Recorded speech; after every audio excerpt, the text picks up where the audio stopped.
Hey, what's up, boys and girls? We're back with another episode of Ask the Skinny Guy Savior. I'm Vince Delmonte, and what we're doing today is we're going to take 5 questions off my Facebook fan page. I got 60 seconds to answer each one, so we're going to get right to it today. So the first one is from Kevin Maldonado. He wants to know, when it comes to bulking, is drinking tons of milk a good way to go? Very popular question. So you guys all know that I'm definitely not a big fan of conventional dairy, due to its poor production process, its poor quality, loss of important fatty acids during the production, and it's also high in estrogen. If you're gonna use dairy in your diet, I rather you have it from a pasteurized, grass-fed type cow, because these cows are completely different, a completely different animal. These cows are basically allowed to eat what they're designed to eat, so their milk quality is completely different. You're gonna get you're gonna get more vitamin A, more vitamin K. You're gonna get way more omega-3s, more CLA, which is a really, really good fat for your body, as opposed to conventional cows. So this is what I recommend doing. If you want to do, one serving a day, that's fine.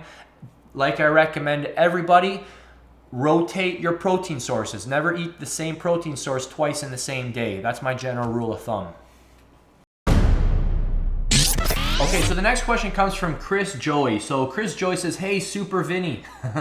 Thanks for not calling me Skinny Vinny. He says, "I've been watching you since 2008. You really rock, man. My savior."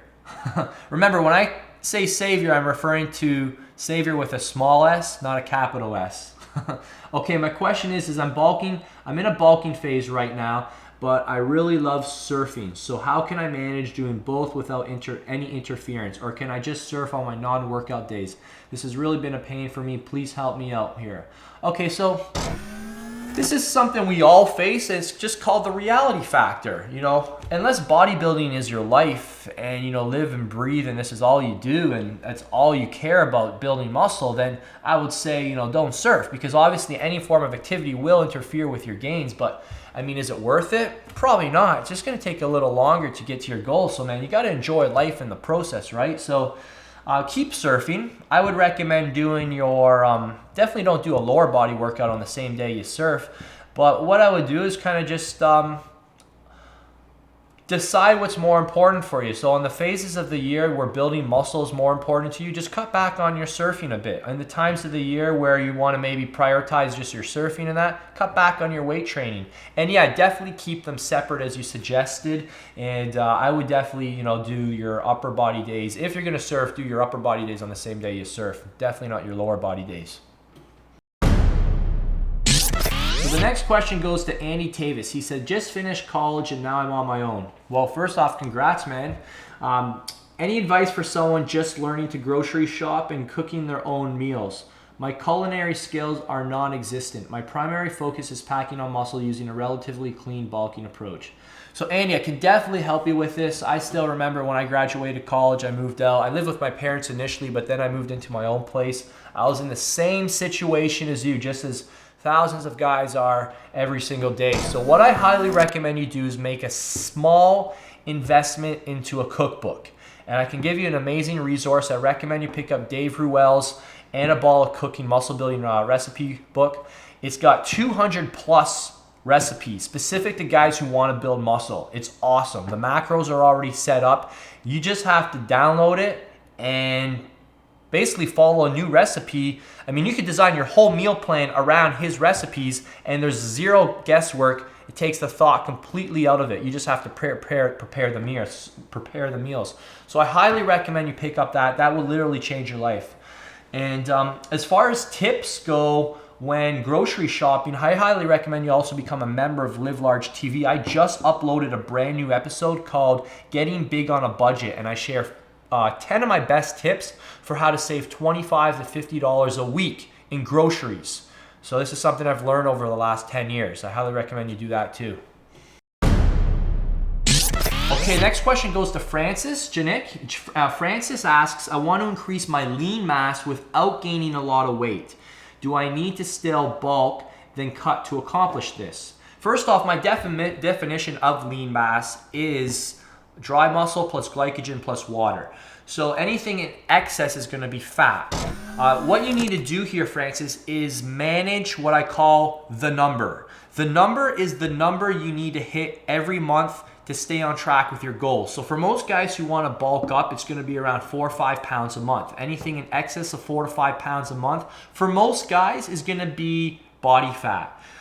Now, you can bulk like this if you're able to manage this number. It's going to require more management of your calories, your macros, and your caloric expenditure. You're going to have to make sure your weight training intensity is sufficient as well. And then you'll be able to make these gains progressively. If you don't want to put as much thought into it, you can do what a lot of guys do, and they just dedicate 4 to 6 months to bulking, overshooting their goal rip look by about 20 pounds, and then they spend a couple months cutting off any excess fat. That's another approach. Okay, so the last question today goes to Chan Key. Chan says, hey Vince, I put on 3 kilograms, 6.6 pounds of fat and 5% body fat. He went from 11 to 16% in 1 week's time, according to the Tanita body composition analyzer machine. Is that possible? Okay, so I've got quite a bit of experience working with these things. I've worked with them for 6 years, and they are so frustrating, especially to clients.